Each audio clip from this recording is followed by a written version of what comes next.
You're listening to the Options Insider Radio Network, the home of the Options Podcast. For more quality options programs, visit theoptionsinsider.com or search for Options Insider Radio Network in your podcast provider of choice. Listeners can also access all of our programming through our mobile app available in the iTunes and Google Play stores. Select programs are also available via live stream at mixlr.com/options-insider. That's mixlr.com/options-insider. Don't forget to follow along with your favorite programs and submit your own questions for the hosts at twitter.com/options, stocktwits.com/options, facebook.com/theoptionsinsider, or via questions at theoptionsinsider.com.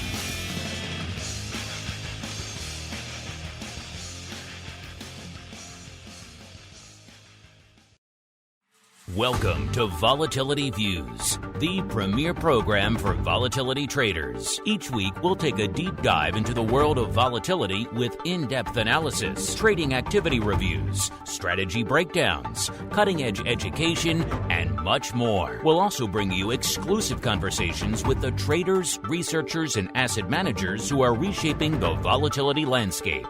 If it involves volatility, then you'll find it on Volatility Views. Volatility Views is brought to you by MIAX, one of the fastest, most efficient trading platforms in the world. MIAX is proud to bring you SPKEX volatility products. SPKEX options and futures are traded on the SPKEX Volatility Index, SPKE, offering pinpoint accuracy, radically faster dissemination, and a highly transparent settlement auction, all for ultra-low exchange fees. It's volatility reimagined. Learn more about SPKEX at miaxoptions.com/spikes. Options and futures involve risk and are not suitable for all investors. The statements made are provided for informational purposes only and should not be relied on for financial or legal advice. And now, it's time to take a deep dive into the world of volatility. It's time for Volatility Views.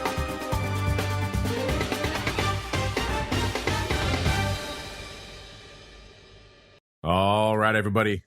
Welcome back to Volatility Views, the premier program for volatility traders. My name is Mark Longo from theoptionsinsider.com, as well as, of course, from the ever volatile network upon which so many of you are binging these days. Glad to see so many of you folks having a good time enjoying the old vol views. Ran into someone this week who told me they listened to the show while hiking on the weekends. I said, whatever floats your boat, whatever floats your volatility boat, we're here to help you out. Of course, if you like what you hear, keep rating and reviewing it on whatever platform you get the show.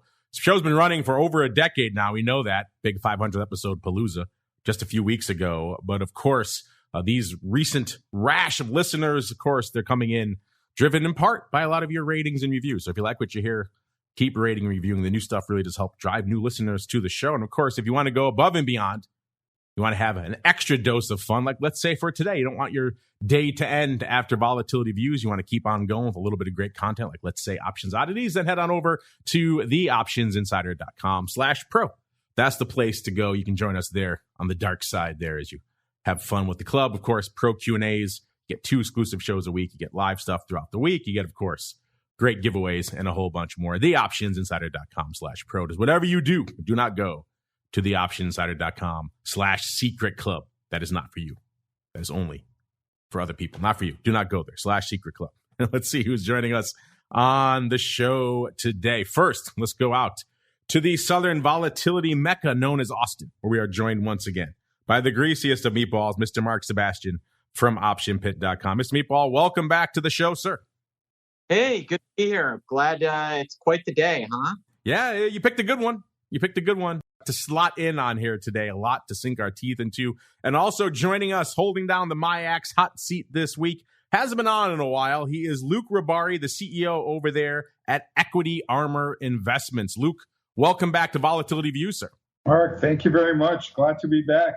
What a day to be back, huh? What a day to be back. We're going to get into all the fun that's happening right now in a second, but you haven't joined us. I do believe this is your first time joining us this year on the network. So give us a quick catch-up of what's cooking in the land of Equity Armor, as well as Obviously, these have been incredibly topsy-turvy markets. Catch us up on your thoughts on the incredible market tumult we've seen this year up until this week, sir. Yeah. It's the first time in 2022. Obviously, we trade vol in several different manners. We have a couple of mutual funds that we trade vol in. We have a couple of CTA programs. And, I think a lot of people have said, hey, we were expecting some volatility this year. We were as well. But the problem is you never know where it's coming. And one of the things we've done this year is, as we do every year, is look at the volatility in other asset classes. And we've coined this phrase, volatility from one asset class will always bleed into another. The question is how much and how fast. So looking at the FX markets, the currency markets, the fixed income markets, commodity markets, we knew some vol was coming. And we try to position ourselves using different instruments, which I'm sure we'll talk about today. We shall do so. So let us commence it. It is time for the Volatility Review. It's time to break down the latest developments in the volatility trading world. It's time for the Volatility Review.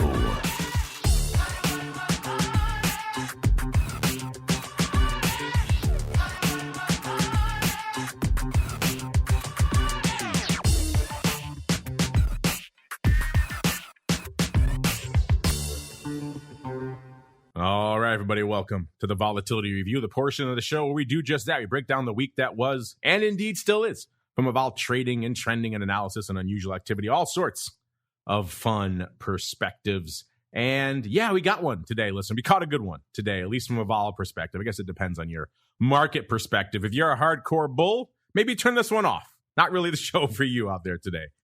Of course, coming into showtime, all of the major indices are pretty much off about 2%, if not a little bit more.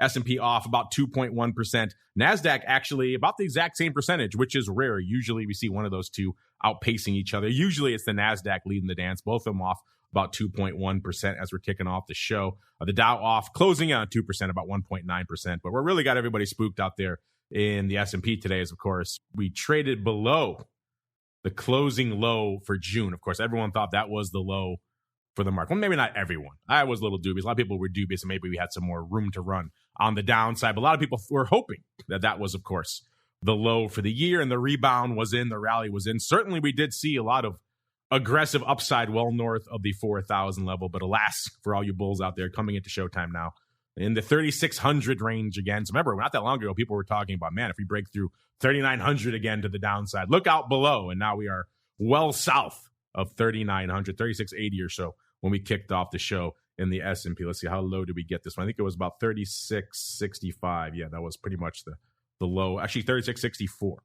was the low for this morning. So yeah, obviously a lot of folks, once you break through those key psychological levels, a lot of folks tend to get spooked. That means vol has been kicking it into a little bit higher gear. We're seeing a handle we haven't seen in quite some time in the vol space, listeners, a 30 handle in spikes and in VIX when we kicked off the show. They had just ticked over that as the show was commencing. Spikes was at about a 30.25 when we kicked off the show, up a little over 3, about 3.1 points. And VIX cash at about a 30.5, up about exactly 3 points from where we were this time last week. Our old friend vol VVIX, it was hanging out actually down not that long before showtime, but as we saw this vol starting to ratchet up into the start of the show, we saw VVIX ratcheting up as well. It was at about a 99 exactly when we kicked off the show. It's up about 3 points and just within spitting distance of that triple digits level that, you know, if you've been listening to this show for a while, we spent pretty much the entirety of the pandemic era until this year north of triple digits in VVIX, listeners. So we are threatening it yet again. Intriguing times. Speaking of vol, our old friend the Viking, a.k.a. V-Spikes, at about a 109 when we kicked off the show. It's up about a little over 1, about 1.25.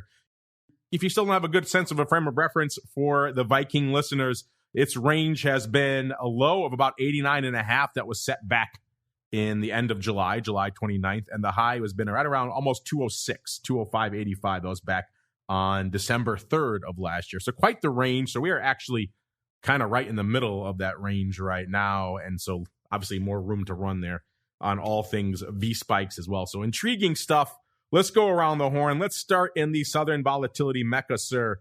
Obviously, a lot popping off. What's been lighting up your tape as we have been revisiting the lows of June, sir? Yeah, it has been a day, huh? They have, we saw the S&P futures. That what really kind of set us off was S&P futures breaking 3,700. And then, like you said, we did test the lows. S&P futures are hanging right around 3,700, 3,696. That is causing vol to be pretty juiced. We are in a full-on backwardation, and at least through the first 3 months. That typically does not bode well for the market over a short period of time. And when you look at what the S&P is doing, it does not look particularly bullish right now. Would not be shocked if we saw some end of day selling or buying. But frankly, what we're looking at sets up for the kind of ugly Thursday, kind of ugly Wednesday, ugly Thursday, really bad Friday, and then all out panic on Monday. That is set up, and it'll be interesting to see whether that comes to fruition.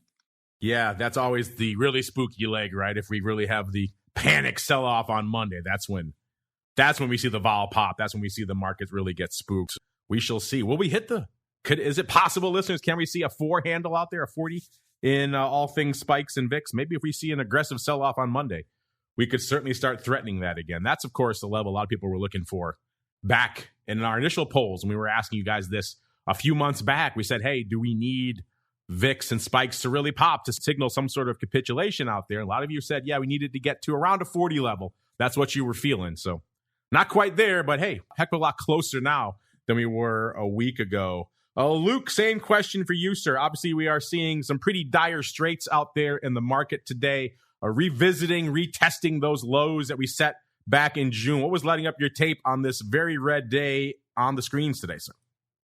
Yeah, I still think VIX or spikes are not high enough relative to the action in the market.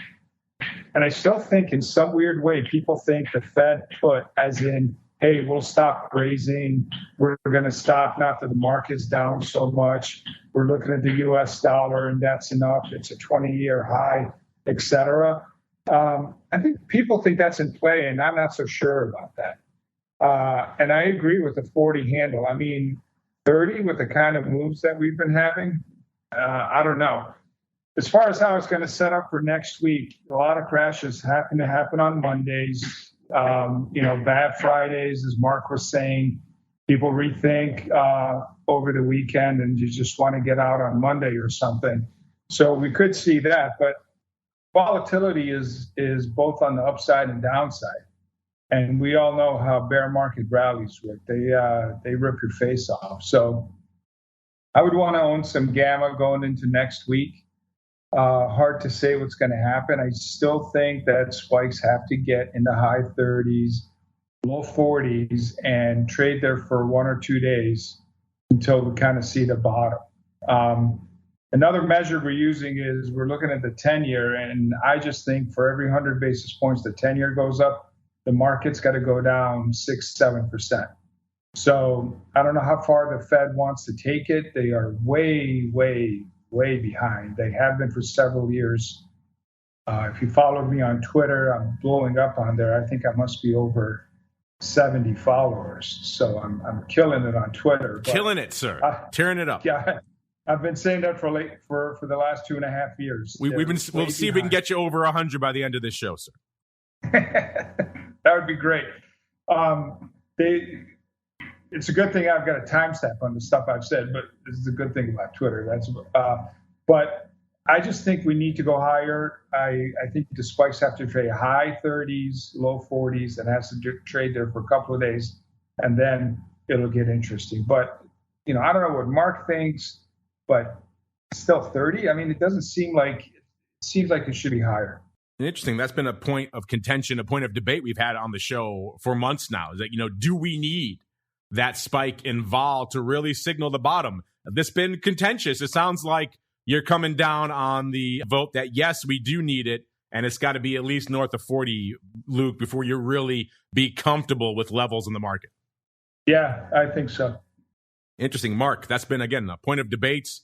People were thinking maybe this was a settled debate now when the market was rallying well north of 4,000 and VIX was kind of taking it on the chin. Maybe we had seen the low and we didn't, of course, see that pop. Now we are back down here again. Has it caused you to rethink your thoughts on that whole capitulation vol pop theory, sir? No, we're not. I don't think we're ever going to see 40. I got to be honest. There's so much upside still in the complex. We could see 35. Maybe we touch 40 intraday at some point. But really, this is about this grinding move. I mean, we're down 2% today. That's a 30 VIX, and we've not moved. Realized volatility in the SPX is not anywhere near the levels that you would need to really see things. We need to see, I think, a lot more of this. 20-day realized vol is about 25, and that includes that big giant gap, 100+ point move that we had on the 13th. When that drops off, realized vol is going to fall out of bed. Even 10-day is at about 28. So things are pretty fairly priced. And I know we're going to talk about the options, but when the market is long this much VIX upside and long that much long-dated futures, it is going to put a damper on the VIX until something truly breaks. And I don't know what is going to break, but you would need something we don't see coming to really force VIX higher. And right now, just because things are awful doesn't mean they're scared. They're going to bring fear. And so what we've got is what we have is a market bracing to get punched. And that's why that's already braced to get hit, right? It's wearing football pads. It knows it's going to get tackled, but it's wearing football pads. So it's not scared the same way you might expect. So you're saying I should dump those VIX 40s I was loading up on while you guys were talking? I should just dump those out right now. No love for the VIX 40s. Go long, especially if they're for next Wednesday. Yes, exactly. Super long. That's what I was. A couple of hundred. I figured that was just to start with, and then we'll go small from there. But you're right. We have seen VIX pop before. We have seen big VIX moves before. Obviously, I don't know if we've seen VIX moving up into this heavy of an upside open interest before. That is kind of a relatively unique scenario. So we're kind of treading into uncharted waters here, and that could very well, as you allude, have a bit of a damping effect. It certainly has already. Obviously, we have not seen the enormous upside moves that perhaps some folks thought were warranted, given what's been going on out there in the marketplace. Speaking of the options, let's get out to some of that business, some of that noise. Actually, before we even get into the options, listeners, let's start in the land of the futures. Things are moving so much. We got to keep re-racking these futures all the time. We ran them right before the show. Obviously, things have changed. We just re-racked them again out here and coming into this portion of the show. As the meatball alluded to, we are pretty juicy, pretty backward in that front portion of the curve. And that usually spells a little bit of trouble in the near term for the markets. Whenever the VIX futures curve is backwards, look out below. Here be dragons on the old market map out there. Coming into this start of the segment here, we have OCC future up nearly 2 points, about 1.9 points from where it was this time last week. Obviously, September has rolled off the board, so that is gone. And November moving up into that second spot. That's up almost a full point, about 0.9 from where it was this time last week. I'm sure if we re-racked it again right now, it might be up that full point right now. So things are moving and shaking, rocking and rolling out there on the VIX futures term structure. Mr. Luke, we'll start with you. A, how much attention do you pay to the VIX futures term structure over there at Equity Armor? And B, do you start to get those little hairs standing up on the back of your neck too when you see things starting to get backward in VIX futures land, sir? Yeah, well, I pay a lot of attention to it. I watch the spikes. I also watch how some of these other instruments that are tied to, to the spikes are trading. SPKX, SPKY. I want to see what the flows are in there. I want to see if retail is getting nervous, if they're starting to buy them. The weird thing is with what Mark said, I think we could grind down another 300-400 S&P points, and the VIX might not break 40. Right? It'll just keep grinding lower and lower and lower. So I think that is possible, and I think that's what's been going on now. And I think, as both of you guys well know, there's been every time there's a spike, there's sellers of front month VIX futures. People come in and bang them out every chance they get. They try to take advantage of it. One of these days, that probably is going to break. But again, I don't think the futures, the way I'm looking at them right now, really show that much panic yet. And I think I kind of want to see that. The other thing is, if S&P gets down to 3,300 level, there's going to be some companies that have so much cash on the balance sheet, such a strong position, that it's time to buy and just close your eyes. Not the entire market, but the strong names that you all know. Whoever's got the biggest balance sheet down there is going to rule their industry. So I don't necessarily need the VIX to break 40, 50, whatever, to think that it's over, but I still think for what the market has done and what we see, the moves are muted, and there isn't, as Mark said, real panic in the futures curve right now, the way you'd want to see it. Mr. Meatball, do you concur with that? We're not seeing the true panic yet. We are backward, but we're not explosively so yet. You think we haven't really seen the true panic in the VIX curve yet? Yeah, no, we have not. But, we are backward, and that is usually a bad sign for the market. And we're seeing, the thing I'm watching is kind of credit spreads between high yield, investment grade, and treasuries, and they are widening. That coincides pretty well with VIX futures. If the credit market starts to freeze up, that is where we could see VIX really blow up. That would be the only thing, because VIX futures are a very, very good way in a locked market to hedge basis risk. And that would be potentially a driver that could push, if there was a scenario where VIX did get to 40, that would be it, is locked up credit markets and the credit markets needing to go to volatility to hedge themselves. But right now, they're, like I said, no panic, no fear. The market is wearing its football gear and is ready to take the hit, but the hit is definitely coming. We just don't know whether it's going to be me tackling them or Roquan Smith. We shall see. I wonder which one I would prefer there. I don't know. Let's see. Let's go out to the realm of all things vol options. First off, nice to see options on the ETPs just launched, I think, yesterday as well. So we'll get to that in a second as well. We have the futures now. Things starting to tighten up. I know Webull's offering them out there now. So it's nice to see, the retail folks are really seeming to start to discover more SPKEX options out there. We're starting to see, the things that make a healthy ecosystem, the 5, 10 to 20 lots trickling in more, which is always good to see. And we have a pretty interesting, once again, a very interesting top 10 here for SPKEX options. I'll read them off to your listeners, and you could, once you hear the strikes, I think you'll be able to see where I'm going with this. Number 10 in SPKEX options this week, we have the NOV 160 puts. Starts off with a bang. Number 9, the AUK 180 puts. Number 8, the AUK 170 puts. Number 7, the AUK 140 puts. So a nice, healthy, fun little put strip there in SPKEX. Then number 6, the comparatively reasonable AUK 70 puts. And then we flip the script. We've got the AUK 24 calls, and number 4, the AUK 21. So those comparatively reasonable, straightforward trades. Then we go back to the other side of the coin here. Number 3, we have the AUK 13 halves. Yes, the calls. Number 2, the AUK 11 calls. And the number 1 position in SPKEX options right now are the NOV 12s. Someone out there is really loving the deep in the money side of SPKEX options right now for some very interesting reason. Luke, you are holding down the MIAX hot seat this week, so I do believe you are legally obligated to explain this paper.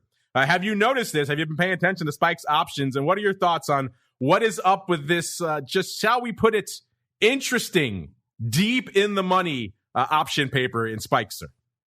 It's hard to decipher what someone has on the other side, or whether they're arbing it against another instrument. You got to remember that the SPKX, SPKY, which is the ETFs that they launched, those have been trading. So sometimes if you see a little something, it's more efficient to buy the deep in the money and instead of the future, depending on where it's trading, or you see someone who's offered, or you can take advantage of some delta play. But it's not really indicative of anything of when it's that high of a delta. It's not indicative of a huge bet or not. You basically know what you're getting. Some of these other strikes that you talk about, obviously they're trying to set up for some big move, hoping that it happens. We're just covering some risk, right? I don't know if a lot of listeners that are retail know, but if you have a lot of wing risks, you can trade a lot more of the meat and the strikes that are a lot more popular. If you're an institution or if you're a hedge fund desk, et cetera, it gives you a little more room to play around. So this insurance type stuff, buying a lot out of the money ones and just keeping them tends to be against other paper you're trading. Poor Luke, he has the unenviable job of trying to actually explain some of this paper.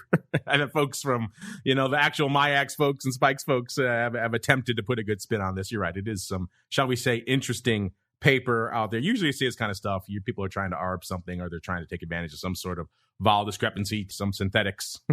It's just interesting. Very interesting use cases emerging out here. It's always fun to see what use cases emerge for different products. And apparently right now for Spikes, the use case is deep in the money calls and puts, which is a deeply intriguing. Yesterday, we saw the DS10s trading. These are actually in the weeklies. And the day before it, we saw the OC 180 puts on the monthly. So yeah, just again, they continue to trade even coming into showtime. That is just what maybe Weebles out there hawking these to some retail people. I don't know what it is, but these are not usually retail type trades, but we've seen stranger things. Let's get on out to the land of VIX options out there, listeners. And you know what? A day like today is kind of tailor-made for a little bit of VIX paper, and that's pretty much what we're seeing out there right now. 630,000 contracts on the tape in VIX land, listeners. The ADV also ticking back in the right direction finally, back north of 400,000 again, 401 to be precise, is up 14,000 contracts from last week. Things were looking pretty anemic last week and finally starting to get a little bit of light. Of course, maybe not the scenario everyone wanted for the volume, but hey, that's what kind of tends to drive volume in VIX land. We usually don't see huge VIX surges on happy days when the market's up 2-3%. Let's get on out to the land of VIX options. Let's look at the top 10 size positions out there, see what's dominating the tape. By the way, we are hanging out right now 9-1 calls over puts, so only one put in the top 10 this week, listeners. So read into that what you will. Cost you only 138,000 contracts to break into the top 10 in VIX land. That is not a ton. That gets you to the OC 40s. Number 9, $1.50 of the DS 70s. Number 8, $1.56 of the October 30 calls. That's pretty much the most reasonable quote-unquote call on our list this week. Number 7, $1.79 of the NOV 80s. Number 6, our first and only put in the top 10 this week. 199,000 of the October 20 puts. Those are not looking that good. We recall talking about those on the show a while ago. That was kind of a bit of a flyer. We talked about, I think they bought those with futures. So in that case, they're very happy on the futures leg. I think they did them delta neutral. They're probably going to hope they did them 1-to-1, I would think, in hindsight. But then again, still hanging out there, 200,000 of the OC 20 puts. Number 5, 200,000 pretty much exactly as well of the March 75s. Number 4, 206,000 of the October 75s. Number 3, 206,000 as well of the OC 50s. So we're just lighting up all the call strips here, listeners. Number 2, 229,000 of the NOV 70s. And holding out the top spot in VIX options right now, 301,000 of the NOV 50s. So intriguing. It's not the 75 or above strikes that has been dominating it of late. It is the NOV 50s. Let's get on out to what's lighting it up out here today and indeed this week. Like we said, 630,000 contracts on the tape today. So nothing to sneeze at out there today. The big dog today, actually looking at some puts. We got 60,000 of the OC 25 puts going up and 40,000 of the OC 26 puts going up. So you got 100,000 contracts going up just in those two puts right there. Number 3, we got 27,000 of the OC 30s. Number 4, 20,000 of the OC 32 halves. And rounding out the top 5 today, 20,000 as well of the Feb 35s. So interesting. not the strikes I expected, given everything we've seen out there of late. Usually these kind of days we're expecting to see the 75s, the pars, all sorts of weird stuff, not the 25 puts and the 30 calls. That kind of paper is, dare I say it, somewhat reasonable for the kind of markets we're seeing out there today. Yesterday, also a pretty active day, 491,000 contracts on the tape. The big dog yesterday was the OCC 30s, 37,000 of those, followed by number 2, 25,000 of the OCC 24 puts. Number 3, 20,000 of the October 30 puts. Number 4, 20,000 as well of the October 42 halves. And rounding out the top 5 yesterday, 17,500 of the October 32 halves. Wednesday, also a decently active day, 438,000 contracts. The big dog on Wednesday, 71,000 of the October 23 puts. That is pretty sizable. Followed by a distant number 2, 22,000 of the OCC 25 puts. Number 3, 22,000 as well of the October 20 puts. Looks like a bit of a put spread going up there. Number 4, 20,000 of the OCC 21s. And rounding out the top 5 on Wednesday, this is the kind of paper we've come to know and love in VIX now, listeners. 14,000 of the NOV 80s, our friends, the NOV 80s. Tuesday, also a pretty active day, 604,000 contracts. Until today, it was holding the flag for the most active day of the week. The big dog on Tuesday, 41,000 of the SEP 30s, followed by, of course, they're gone the way of the dodo. Number 2, 41,000 of the, what we got, SEP 27s. So pretty much the SEP 30s, SEP 27s. I bet you they were wishing that they had a few more days on those contracts. And then number 3, 33,000 of the OCC 24 puts. Number 4, 26,000 of the SEP 28s. And rounding out the top 5 on a pretty active Tuesday, 24,000 of the SEP 32 halves. Monday, also pretty active, over 500,000 contracts, 535,000. The big dog on Monday, listeners, is 182,000 of the NOV 50s. Remember those? Those are our top open interest position out there. So obviously, perhaps our 1x5 friend maybe deciding to move to a much lower strike, or maybe someone else deciding to come play on the 50s. Either way, 182,000 going up on Monday against, looks like 25,000 of the NOV 27. So perhaps a bit of that funky ratio play going up there, as well as also 23,000 of the NOV 27 puts. So that 27 strike was pretty active on Monday. 14,000 of number 4 of the SEP 20s, and 13,000 for number 5 of the February 20s, and number 5, 13,000 of the SEP 25 puts. Mr. Meatball, a pretty active week out there, all things considered, which is why we're seeing our ADV finally start to move in the right direction. A lot of interesting trades going up this week, funky spreads, interesting strikes, not as outlandish of a set of strikes as we're used to, except for, I think you can say, these 182,000 of the NOV 50s on Monday surely came across your radar. What are your thoughts on those, and what else did you see this week in VIX options, sir? Yeah, that was a big one. They put up a ton of those, and it was tied to futures, so it was not done on a ratio. They did a delta neutral with November futures. Very interesting. That to me makes a lot more sense than some of these 1x5s we've been seeing up in terms of the ability of that one to end up making them some money. But that is that was obviously the whale of the week. Just a huge trade. We continue to see VIX upside have massive open interest. When we look at October, there's still 200,000 of the 50s, 200,000 of the 75 open. You go to November, kind of the same story. We've got 230,000 of the 70s open, 300,000 of the 50s, 180,000 of the 80s. December, more of the same. 150,000 of the 70s. January, they're buying up 100,000 of the 70s. You go to March, and you're going to see 200,000 of the 75s up. There is just huge upside long exposure in this market. Bracing for what I think those are hedges against a locked market, against a locked credit market. That is what that is, and we'll see whether those come into play. So I'm confused. It is possible to do trades other than the 1x5 in VIX calls right now. I didn't think so. That was possible. That's what this guy did. It was a pretty darn big trade. I like it. I like people taking other ways to tilt at that windmill. You know, my thoughts on that 1x5 is interesting. It's not my favorite, but it has a use case. But nice to see other people attempting different variations on that style of trading out there. Luke, obviously a lot going on in the world of VIX options this week. Obviously, that size print was the big dog there on Monday of the no 50s. We also have seen, usually on this time of the show, really, I'm talking about all the extreme call strikes that I've seen going up so far this week. We haven't really seen a lot of that this week, which is kind of interesting in and of itself. It's been, OCC 30s, OCC 32s, OCC 35s. These are high up strikes, but nowhere near the kind of extreme strikes we've been talking about. So what's been catching your eye out there in the realm of VIX options this week, sir?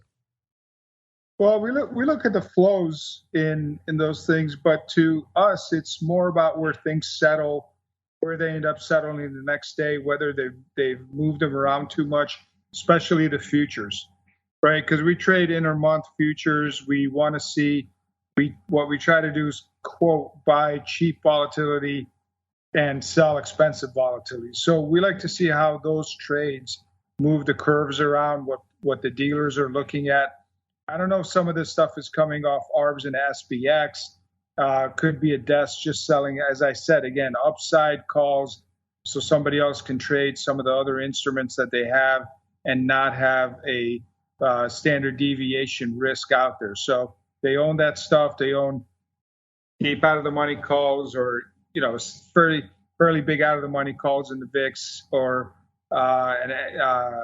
other instruments, and then it lets them trade their book more actively in the middle, in the meat. So we look at it. It is important to know. You kind of think about it, but what I want to do is sit there at the end of the day and see how it's moved the futures curves and what the market is expecting. Let's get on out to the land of the VIX ETPs. Big news this week, listeners. It happened just yesterday.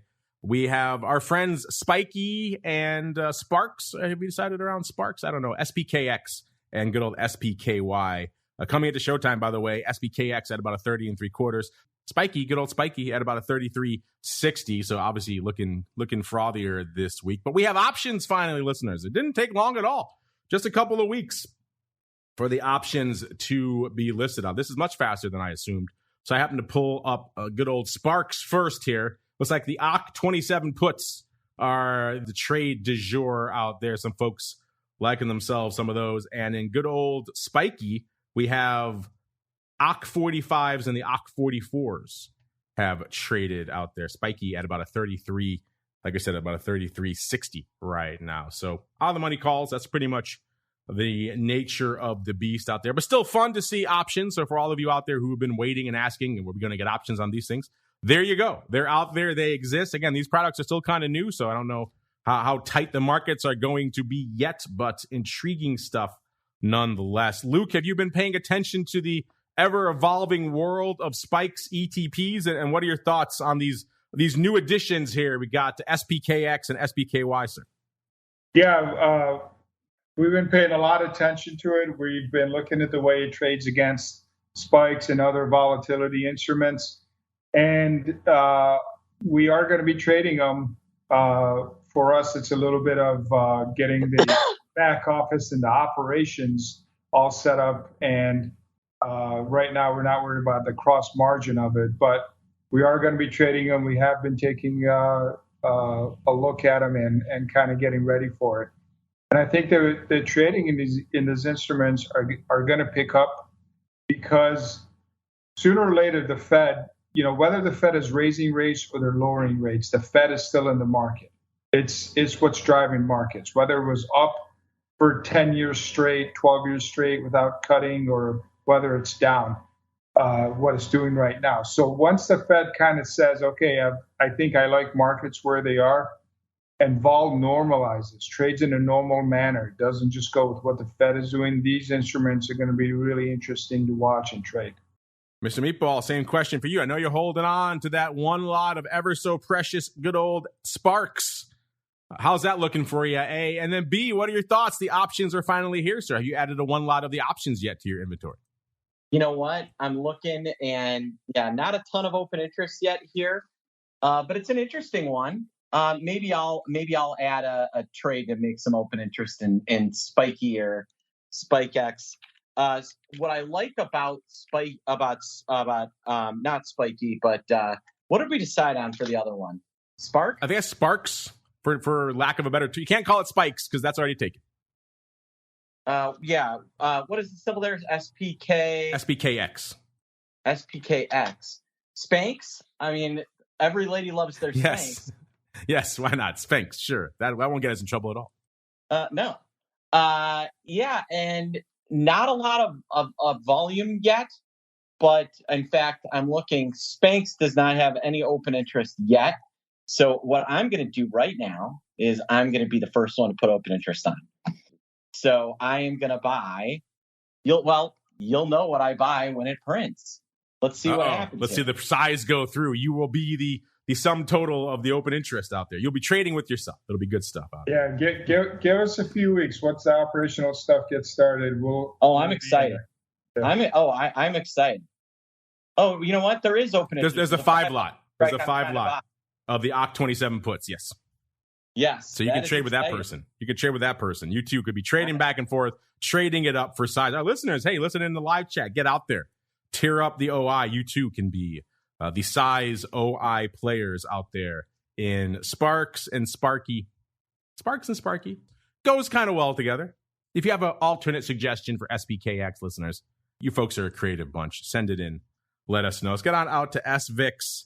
This one, obviously, not exactly faring that well today. It was at about an 11 when we kicked off the show, puts it down about 3/4 of a point. As we are right now, it's at about a 1080, so even lower, closing in on being down a full point. Actually seeing some volume today, which is kind of the first time in a while. Over 1,000 contracts on the tape today. The ADV is only 830, so it takes this kind of day, I guess, listeners, to get some paper out there in good old SVIX. Let's just look really quickly and see what is trading it up out there in SVIX. It's the DEES 11s have done 200 contracts, and the DEES 12 puts have done 145, and the DEES 12 calls have done 110 contracts. So that's where the lion's share of the paper is. The OCK 13s have also done 95 contracts out there today. So that's where a good chunk of that 1,000 contracts is coming from. But again, for many reasons out there, it seems like good old SVIX not really blowing the doors off out there. What is doing some paper, though, these days is good old UVIX. And coming into Showtime today, it was doing the same. When we kicked off the show, it had put up over 6,000 contracts already. And as of right now, it is up to 11,000 contracts out there. So that's some paper going up in UVIX. By the way, UVIX, when we kicked off the show, 1260 up about 1.4. As we're coming into this segment at about a 1286. So that puts it up about 1.65 or so on the week. So an interesting week here for all things UVIX. Of course, that is our levered friend out there, listeners. And the ADV is surprisingly enough down. It's down 500 contracts to about 6,300 contracts. I have a feeling it's going to change after today's action. Let's do a quick top 5 out here in terms of positions in UVIX. Number 5, we got the Jan 15 puts, 1,000 of those, followed by number 4, also 1,000 of the DEES 11 puts. Number 3, 1,200 of the October 12 calls. Number 2, 1,700 of the OCK 12s. And the number 1 size position in UVIX right now, 2,012 of the DEES 18 puts. Remember I said we're at about a 1285 or so right now, listeners. So interesting stuff out there. Luke, have you been paying attention to our inverse friends or our inverse friend SVIX and our levered friend UVIX? And what are your thoughts of these ETPs and what they're putting up out there these days, sir? Yeah, I've been paying attention. I look at the entire complex, but I don't know. I want the correlations to be a little bit better, and I look at the contracts that go up, but I don't trade them that much. We used to, but not as much now. Right now, we're just into the pure instruments. Are you surprised at a product like SVIX for all the headlines it generated? Everyone was gnashing their teeth over the return of an inverse VIX product, and yet it hasn't really lit the world on fire. Does that surprise you? Yeah, no, I'm not surprised. I'm shocked, but it is what it is. It is what it is indeed. Speaking of what UVIX is right now, the big trade out there today, I said there's about 11,000 contracts on the tape right now, 1,060 of the OCK 11 puts. Remember I said UVIX hanging out right around a 1280 or so. So the OCK 11 puts, That's the big trade out there, followed by 500, almost 600 of the SEP expiring next week. So the 30th, 13 calls, 550 of the OC expiring on the 7th, 18 calls, and then 500 as well of the SEP expiring on the 30th, 13 half calls. All that opening business out there today. Mr. Meatball, I know you haven't really been playing a lot in SVIX, but I know UVIX has been on your radar more. What's lighting up your tape out there this week in UVIX, sir? Yeah, it's trading. It's busy. I went long some 12.5 calls this morning, and those are starting to pay off. If you want a day trade, UVIX is awesome because it, like I said, it moves. UVIX is up about 10%. UVXY is up about 10%. UVIX is up 14%. So it is doing its job and blowing higher, and it's a fun one to trade. Now, I heard a little rumor, speaking of which, that VX, they were starting to do creation units again in VXX. Because I'm looking at it, and it's actually moving the way it's supposed to move today. It's actually making sense? Oh, that okay. Yeah. I mean, what is have you heard any news on VXX, either of you, and why it's starting to normalize?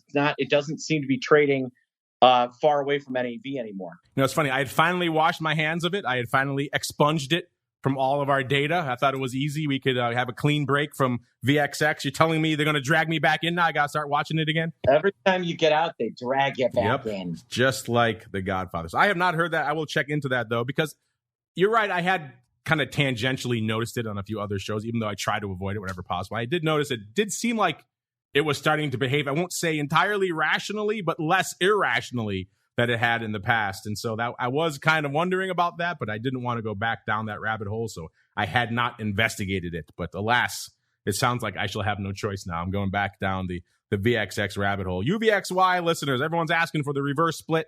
Well, you ain't getting it today because the market's bringing it for you. It was at 1180 when we kicked off the show. That's up almost a full point, about 0.9. It's at about a 12 right now. So that's up over a point right now, up about 1.1 points out there. So if we're north of a 10 handle, you ain't getting a reverse split, I'm sorry to say. And UVXY putting up some numbers today, 394,000 contracts.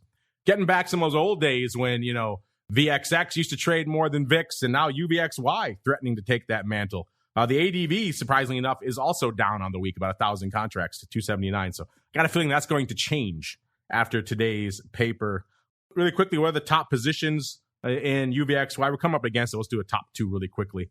22,000 of the SEP 10 puts, and number two, 20,000 of the SEP 11 calls. Both of these expiring today. Again, we are kind of a little bit away from those strikes right now, but wait 5 minutes in UVXY, and you can see all kinds of fun stuff. In terms of what's printing out there today, it's all SEP 11 halves. Listeners, 26,000 of the 11 half calls, 25,000 of the 11 half puts. So as we've been vacillating around this 11 half strike, they've been putting up some numbers out there. That's 50,000 of today's paper right there. Right behind it, we have 24,000 of the SEP 12s. Number four, 19, almost 20,000 of the SEP 11s. Rounding out the top five today, 19,000. Those are 11 puts, by the way. The 11 calls have done about 19,000 contracts as well. Again, all that going the way of the dodo today. So a lot of fast and furious action, as we tend to see around UVXY, around these expiration days. And we're seeing that yet again today as we keep on rolling. Listeners, we had some hot and heavy earnings popping off this week, including Mr. Meatball's favorite Darden Restaurants popping off before the bell earlier this week. On the 22nd, 131.25 is where it was going into its announcement. They were pricing in 5.1%, and they delivered exactly 5%, listeners. Let's see where it's hanging out right now. It's at 121.25 now, though. So once again, that frame of reference thing comes into play, listeners. We take these screenshots and snapshots right in the immediate post-earnings blush. Of course, if you wait a session or two, things can change. In this case, Darden Restaurants is down exactly $10. It was 131.25. Now it's 121.25.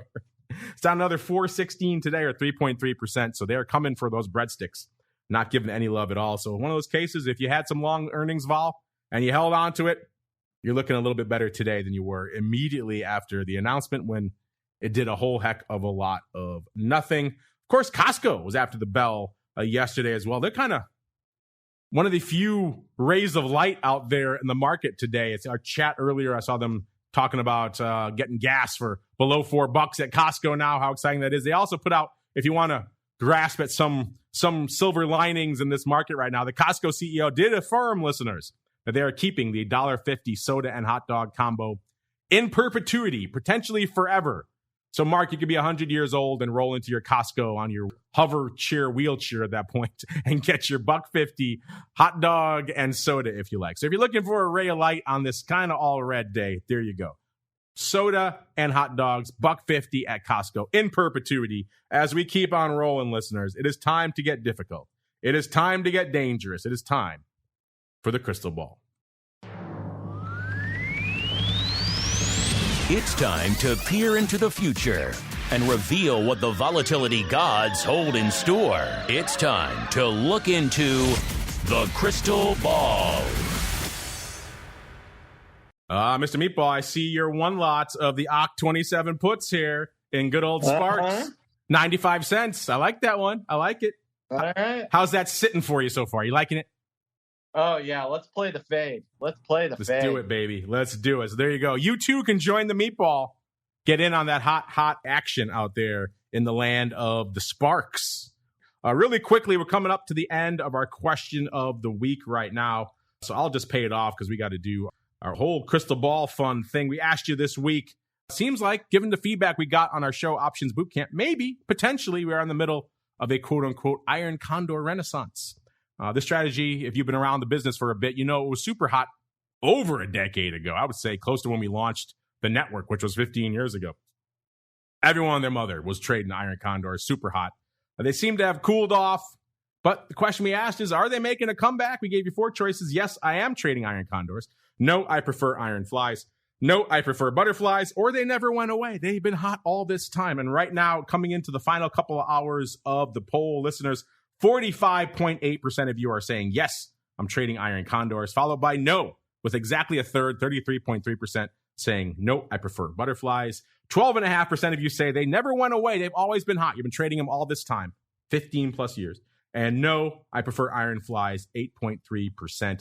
Get in there. If you're listening on the podcast, you might be out of luck. I think by the time this podcast goes live on the network, the poll will be. That's why you got to listen live. TheOptionInsider.com/pro. Get in there. And you should always be checking at options throughout the week to see what our question of the week is this week. All right, let's go around the horn. Let's look at our vol prognostications this week. By the way, come into the end of the show. Spikes at almost at 31, 30.94.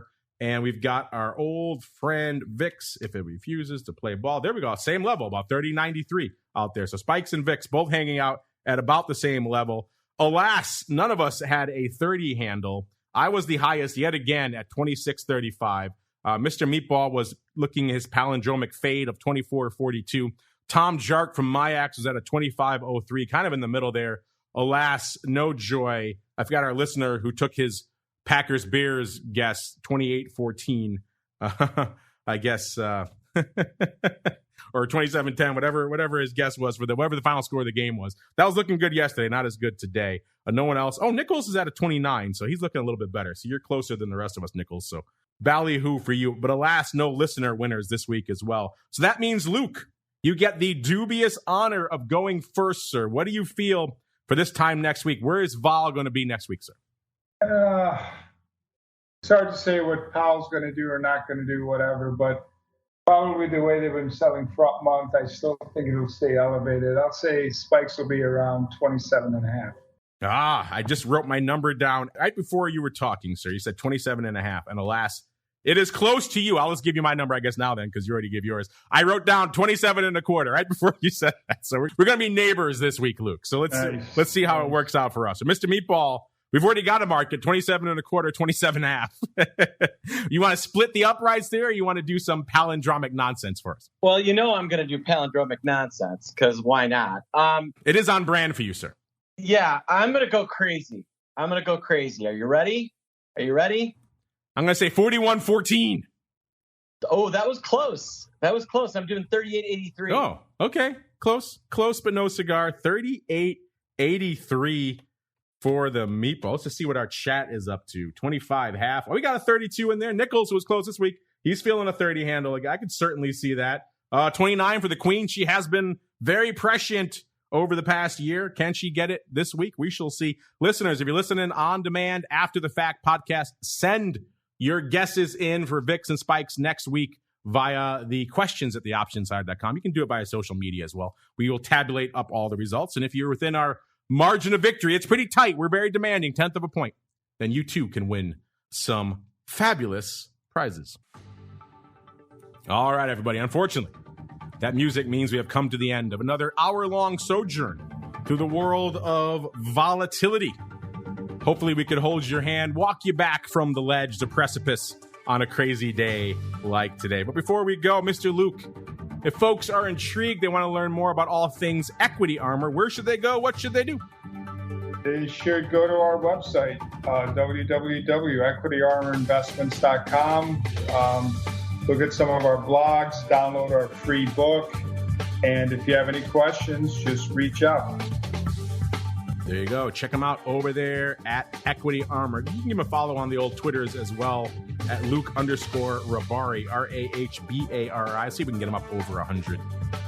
Do the fellow a favor out there. And Mr. Meatball, sir, if folks want to check out all the cool vol stuff you have cooking, maybe discuss your one lot in Sparks, where should they go? What should they do?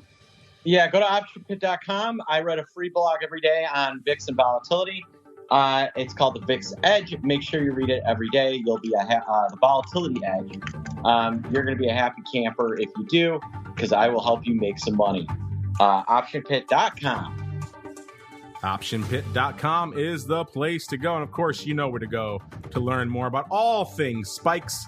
MIAXoptions.com/spikes. You got the data there. You got links to all sorts of cool stuff, including Shift Search and Quick Strike for equities. So if you want deep dives and some great free research and analytics tools for your options trading and vol analysis, it's all right there, completely for free. You can't beat the price.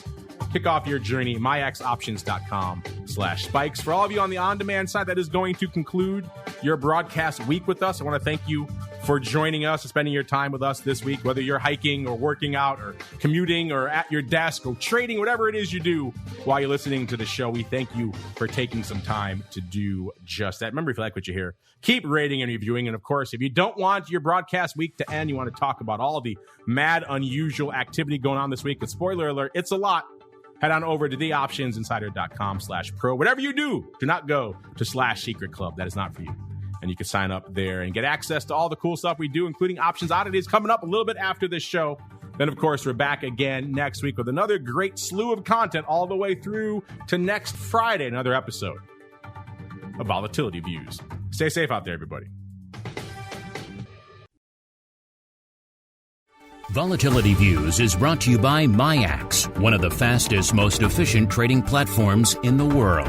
MIAX is proud to bring you Spikes Volatility products. Spikes options and futures are traded on the Spikes Volatility Index, SPIKE, offering pinpoint accuracy, radically faster dissemination, and a highly transparent settlement auction, all for ultra-low exchange fees. It's volatility reimagined. Learn more about Spikes at MIAXoptions.com/spikes. Options and futures involve risk and are not suitable for all investors. The statements made are provided for informational purposes only and should not be relied on for financial or legal advice.